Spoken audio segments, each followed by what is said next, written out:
Hello and welcome to DROIX. This is a brief video showing the official hard shell case for the AYA NEO. It's got a reinforced rubber handle which provides plenty of grip when carrying the case. The case flips open to reveal the inside.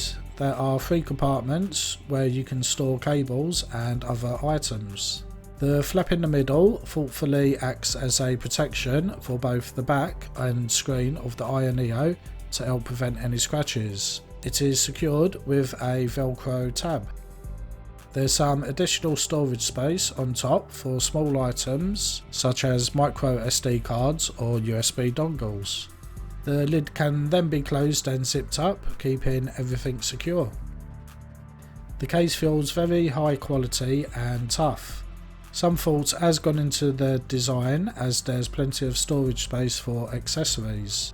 If you do have an AYA NEO and want to keep it secure while travelling, then we can't recommend the official case enough. You can buy it right now from us at droix.co.uk. Thanks for watching. Don't forget to like and subscribe to keep up to date with our latest videos. We hope to see you back in the next one.